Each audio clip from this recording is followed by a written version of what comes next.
Christianic C1 review covering Las Vegas and the world. If you haven't already, please hit the like button below and please hit that subscribe button below to keep up with everything we have going on here at C1 Review in Las Vegas and beyond. We greatly appreciate it. Well, the Las Vegas Aces have won 12 games in a row. Yes, they have won 12 games in a row, and there's only 4 games left in the regular season. They have more than a week off before their next game against the Minnesota Lynx. And there's a chance the Minnesota Lynx will have the 1 seed wrapped up prior to that game. So mathematically speaking, the Lynx could rest starters for the remainder of the season going into the playoffs. With that being said, the Aces still have to win a couple of games to lock up the 2 seed. So is it Lynx versus Aces in the WNBA Finals? Too early to tell, of course. There's been a lot of competitive play in the league. I think anywhere from 3 to maybe 8, the bottom. They're very close together, all these teams. So it'll be very interesting to see what happens in the postseason. The Aces, of course, have left the game against the Lynx, 2 against the Chicago Sky, and 1 against the Los Angeles Sparks on the road. So it'll be very interesting to see what happens over these next 4 games. But Aces are playing very well. They're playing at a very high level right now, but it's going to have to be, without a doubt, 100% team effort if they're going to win a 3rd WNBA championship. And that's my opinion, and I'm sticking to it. They have played great. They have beat everybody in their path lately. And, the games against the Chicago Sky should both be winnable here in Las Vegas. And then they got to go on the road against Los Angeles. Los Angeles is still competing for a playoff spot. That game could be a little more competitive, but hopefully by the time they get to the Los Angeles Sparks game, they will have the 2 seed wrapped up. And if they have the 2 seed wrapped up, then you just wait for the WNBA playoffs. You got to play as a team, and we were looking for that magic. Asian, Chelsea, and Jackie have put it together now. Among with the rest of the crew, they are looking like a WNBA championship caliber team, or at least a team who can get to the WNBA finals. And if you get that far, then anything is absolutely possible, obviously. So let's wait and see how the Aces do, but they get some time off now. They're getting off more than a week. Let's see how the Aces do as they march towards the WNBA postseason. And congrats to them on clinching their playoff berth. They are going to be in the playoffs. I'm Christianic for CY Interview. What are your thoughts on the Las Vegas Aces? Will they win the WNBA championship? Do you watch the WNBA? Do you think another team will win? Let us know in the comment section below.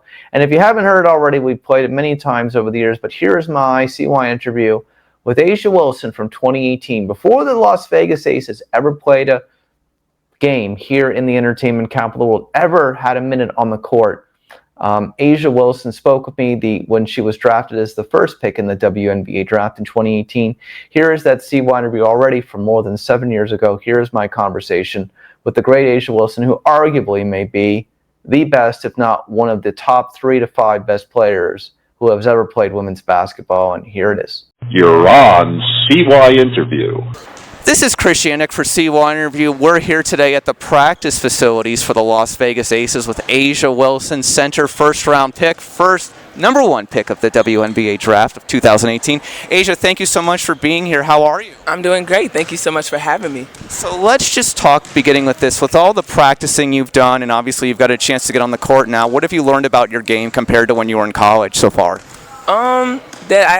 What the biggest thing that I've learned is I still have a lot of stuff in my tank and in my toolbox that I can use and help expand my game. So that's a good thing of finding knowing that you're not done yet. Normally when you get to the pros, it's kind of like finally made it. Like this was my goal, but at the same time to find out that you still have something left in your tank that you can share with this game of basketball, and to be able to under a great coach like Coach Lambier, it's been amazing so far. I read this online and I wanted to verify this. Is it true that you get nervous before you go out on the court every time? Mm-hmm.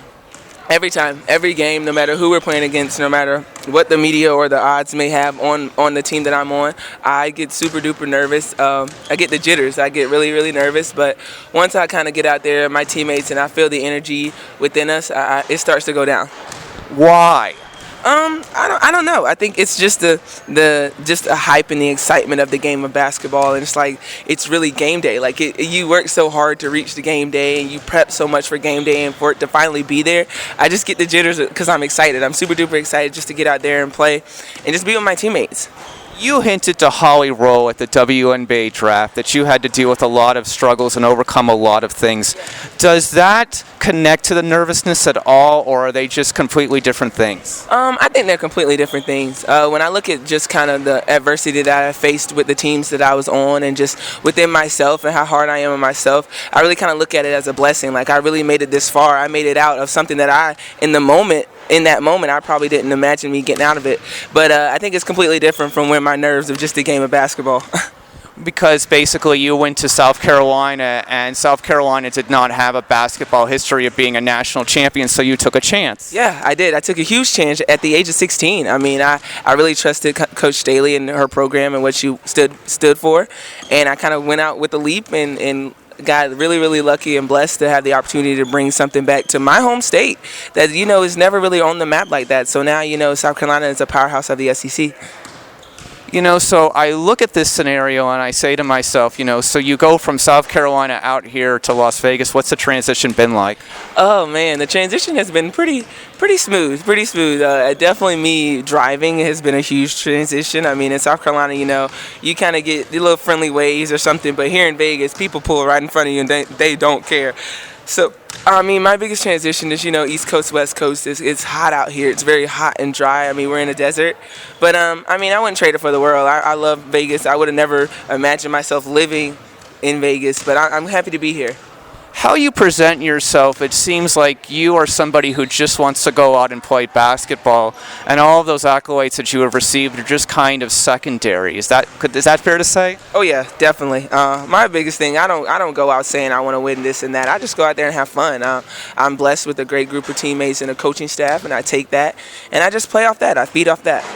I think what you should love about living here, and what I love about living here, is that you kind of just get to be yourself here, and you just kind of get to find yourself. Have you enjoyed that? Yeah, definitely. And I think that also comes from just being a pro athlete. I mean, you have so much freedom. You have so much you're just free. Like, I mean, I look outside of my apartment and I see Topgolf. I see the Strip. Like, it's pretty amazing how nice this place really is. And it's not all about the entertainment or the nightlife of Vegas, but it's just the living style, the lifestyle of it. I really enjoy it. Okay, so here's something we're going to go back in time to. I would consider you, for South Carolina, I'm a graduate of the University of Florida, was there when Tim Tebow was there. I consider you to be what you became at that university, to be the Tim Tebow of South Carolina. You were the face of your university, and you have become that. What has that really meant to you? Oh man, it's meant a lot to me, especially just being from South Carolina. That's my home state, born and raised, and for me to kind of become the face of a university, it's really something special, and I take a lot of pride in. I mean, I wherever I go, South Carolina is always going to be attached to me, and I love that. I love that feeling of it. I love that blessing, and just knowing that I made my home state. I brought my state together in a positive way of women's basketball. How will the first pro game, regular season game, be different than the first college game, you think? I'm not sure. I think it'll just be different to where I'm just out there with different teammates, different coaching staff. I think it's going to be different. I'm glad that I have this opportunity to take my talents to the next level, but I know the nerves are still going to be there and the excitement is still going to be there. But I just really hope that everyone, come out and support us and watch us and love the game as much as we do. What's been the biggest challenge in practice so far? Have you seen something that you've never seen before? You're like, oh man, I can't believe that. No, not really. I think my biggest challenge is, the pace of it. It's not necessarily the pace of up and down, but the pace of the information that you have to pick up, because we have our season's 3 months long, and we play probably every single week. So it's a shorter period of time that we have to get through. So probably the pace is really eye-opening to me.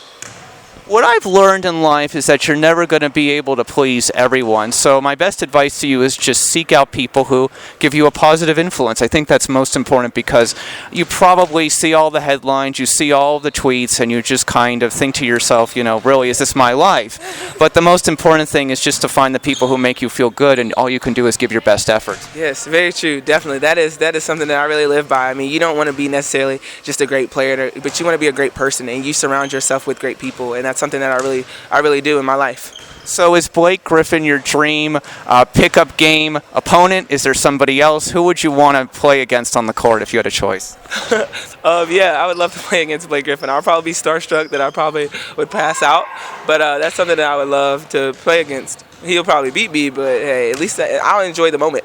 So when you got that message at the WNBA draft, It was super surprising.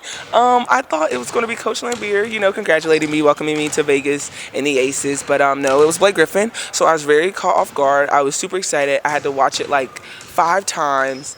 And I can't even put into words how happy I was. I think I was the happiest girl on earth that night.